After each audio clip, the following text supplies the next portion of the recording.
তুর্কির একটি বিখ্যাত ডেজার্ট তুলুম্বা। ওপর থেকে ক্রিস্পি, ভেতরটা রসালো। যে একবার খাবে বলতে বাধ্য হবে জাস্ট ওয়াও।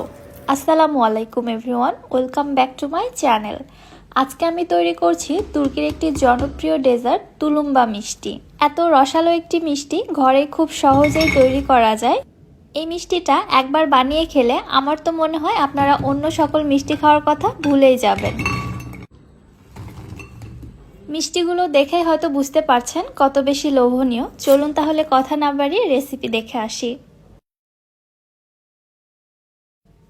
বিসমিল্লাহ। ফার্স্টে আমি চিনি শিরাটা রেডি করে রাখবো। এখানে একটি প্যানের মধ্যে নিয়ে নিচ্ছি 2 কাপ চিনি। 2 কাপ চিনির জন্য এখানে আমি পানি দিয়ে দিচ্ছি 1.5 কাপ। এই শিরাটা একটু ঘন শিরা হবে, এজন্য পানির পরিমাপ চিনির থেকে কম হবে। এবারে নেড়েচেড়ে অপেক্ষা করছি চিনিটা মেল্ট হয়ে শিরাটা ফুটে ওঠা পর্যন্ত। এই মিষ্টিটা তৈরি করতে শিরাটা একটু বেশি পরিমাণেই তৈরি করতে হবে, কারণ মিষ্টিগুলো অনেক পরিমাণে শিরা সোক করে নেয়। দেখতেই পারছেন আমার এখানে শিরাটা ফুটে উঠেছে। এটা জাল করে আর ঘন করতে হবে না। আমি এই পর্যায়ের মধ্যে দিয়ে দিচ্ছি 1 চামচের মতো লেবুর রস। লেবুর রসটা এখানে অবশ্যই দিতে হবে, এছাড়া চিনির শিরাটা ক্রিস্টালাইজড হয়ে যেতে পারে। নেড়ে চেড়ে প্রায় আরও 1 মিনিটের মতো শিরাটাকে জাল করে নিচ্ছি। শিরাটা জাল করে ঘন করে ফেলানো যাবে না। এবার আমি শিরাটাকে চুলা থেকে নামিয়ে এক সাইডে রেখে দিচ্ছি। শিরাটা ঠান্ডা হতে থাক, ততক্ষণে আমি মিষ্টির জন্য একটি ডো তৈরি করে নিব। চুলায় একটি প্যানের মধ্যে নিয়ে নিচ্ছি 2.5 কাপ পানি। সাথে দিয়ে দিচ্ছি হাফ টি স্পুন লবণ, 2 টেবিল চামচ চিনি এবং দিয়ে দিচ্ছি 2 টেবিল চামচ বাটার। বাটারের পরিবর্তে এখানে আপনারা ঘি ব্যবহার করতে পারবেন, তবে তেল ব্যবহার করা যাবে না। এবারে নেড়েচেড়ে অপেক্ষা করছি বাটারটা মেল্ট হয়ে পানিটা ফুটে ওঠা পর্যন্ত। পানিটা যখন ফুটে এসেছে তখন এর মধ্যে দিয়ে দিচ্ছি আমি 2 কাপ ময়দা। 2.5 কাপ পানির জন্য এখানে আমি 2 কাপ ময়দা ব্যবহার করছি, কারণ এই ডোটা শক্ত হবে না, একটু নরম করেই তৈরি করে নিতে হবে।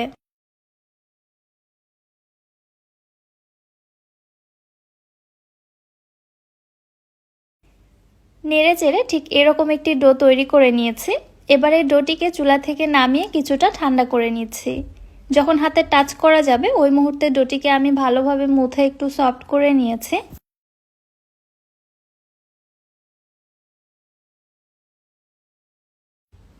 এবার আমি এর মধ্যে দিয়ে দিচ্ছি একটি ডিম। ময়দার এই ডোটি পুরোপুরিভাবে ঠান্ডা করে অথবা কুসুম গরম পর্যায়ে চলে আসলে তারপরে এখানে ডিম অ্যাড করে দিতে হবে। গরম থাকা অবস্থায় এর মধ্যে ডিম অ্যাড করা যাবে না। আমি হাতের সাহায্যে একটি ডিম দিয়ে ময়দাটাকে খুব ভালোভাবে মিশিয়ে নিচ্ছি। প্রথম দিকে মনে হবে ডিমটা মিশতে চাচ্ছে না, তবে ভালোভাবে নাড়াচাড়া করে নিতে নিতে দেখতে পারবেন ঠিক এরকম একটি স্টিকি ডো তৈরি হয়ে গিয়েছে। আমি এই মুহূর্তে আবারও একটি ডিমের মধ্যে দিয়ে দিচ্ছি।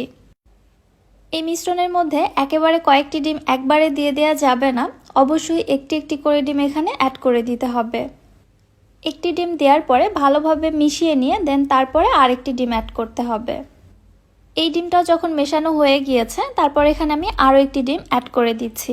আমার এখানে টোটালে 3টি ডিম লেগেছে, তবে আপনাদের ক্ষেত্রে ডিমের পরিমাপ একটু কম বেশি লাগতে পারে। যদি আপনি ময়দার ডোটা অধিক শক্ত করে তৈরি করে নেন তাহলে ডিমের পরিমাণ বেশি লাগবে। আবার যদি ডিমের সাইজ অধিক ছোট হয়ে থাকে সেই ক্ষেত্রেও ডিমের পরিমাপটা একটু বেশি লাগবে। আমি এখানে ঠিক এরকম কনসিস্টেন্সির একটি স্টিকি মিশ্রণ তৈরি করে নিয়েছি। এই ডোটা এবার মিষ্টি বানানোর জন্য একদম পারফেক্ট। তুলুম্বাগুলো তৈরি করার জন্য আমি এখানে একটি 6B নজেল নিচ্ছি। আপনারা অন্য যে কোনো নজেল দিয়েও তৈরি করতে পারবেন। এইবারে তুলুম্বার মিশ্রণটা আমি একটি পাইপিং ব্যাগের মধ্যে ফিল করে নিচ্ছি। সম্পূর্ণ মিশ্রণ একবারে দিব না, আমি অল্প করে দিয়ে নিচ্ছি।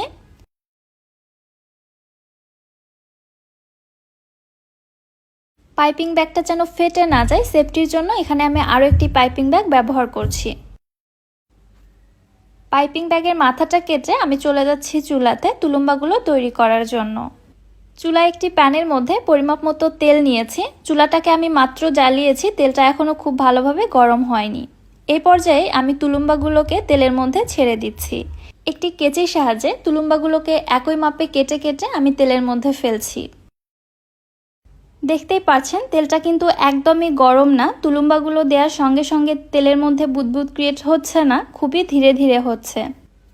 সম্পূর্ণ তুলুম্বা দেওয়ার পরে চুলার হিটটাকে আমি বাড়িয়ে মিডিয়াম টু লোয়ের মাঝামাঝি রেখেছি, কারণ এই তুলুম্বাগুলো সময় নিয়ে ভেজে নিতে হবে যেন উপরটা খুব ভালো ক্রিস্পি হয়। উপরটা যদি ভালোভাবে ক্রিস্পি না হয় তাহলে এই তুলুম্বাগুলো শিরায় দেওয়ার সঙ্গে সঙ্গেই নেতিয়ে যাবে। এই পর্যায়ে দেখুন তুলুম্বাগুলো কিন্তু ফুলে একদম ডাবল হয়ে গিয়েছে। তুলুম্বাগুলোর ভেতরটা একদমই ফাঁপা হয়ে থাকে।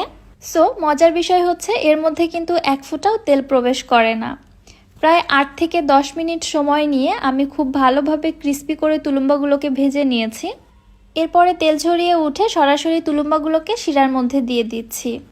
আপনারা চাইলে তুলুম্বাগুলোকে আরও একটু ডার্ক কালার করেও ভেজে নিতে পারেন, তবে আমার কাছে এই কালারটাই ভালো লাগে। শিরার মধ্যে উল্টে পাল্টে তুলুম্বাগুলোকে ভিজিয়ে রাখবো 1 মিনিটের জন্য। এর থেকে বেশি সময় রাখার প্রয়োজন নেই। এই অল্প সময়ের মধ্যেই খুবই সুন্দরভাবে তুলুম্বাগুলো শিরাটা সোক করে নেয়। শিরাটা কিন্তু একদমই ঠান্ডা থাকবে, আর গরম গরম তুলুম্বাগুলো ঠান্ডা শিরার মধ্যে দিয়ে দিতে হবে। তুলুম্বাগুলোকে আমি 1 মিনিটের মতো শিরার মধ্যে উল্টে পাল্টে নিয়েছি। তারপরে শিরা থেকে ছেঁকে তুলুম্বাগুলোকে উঠিয়ে নিচ্ছি। আওয়াজটা শুনে নিশ্চয়ই বুঝতে পারছেন তুলুম্বাগুলো কত বেশি ক্রিস্পি এবং ভেতরটা কত রসালো হয়েছে। আমি সেটাও আপনাদের একটু দেখিয়ে দিচ্ছি।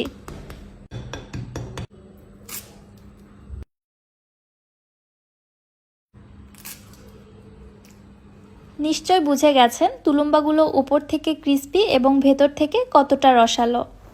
প্রত্যেকটি তুলুম্বাই উপর থেকে এত ক্রিস্পি এবং ভেতর থেকে রসালো হয়েছে, আমার তো মনে হচ্ছিল প্রত্যেকটা তুলুম্বাই আপনাদের সঙ্গে ভেঙে ভেঙে শেয়ার করি। রেসিপিটি আপনাদের কাছে কেমন লাগলো অবশ্যই আমাকে কমেন্ট করে জানাবেন। ভিডিও ভালো লাগলে যারা আমার ইউটিউব চ্যানেল থেকে ভিডিওটি দেখছেন চ্যানেলটি সাবস্ক্রাইব করে পাশে থাকা বেল আইকনটিতে ক্লিক করে রাখবেন পরবর্তী ভিডিওর নোটিফিকেশন সবার আগে পাওয়ার জন্য। এবং যারা ফেসবুক পেজ থেকে দেখছেন পেজটিতে লাইক অথবা ফলো দিয়ে দিবেন। আজকের মতো এখানেই বিদায় নিচ্ছি। আল্লাহ হাফেজ।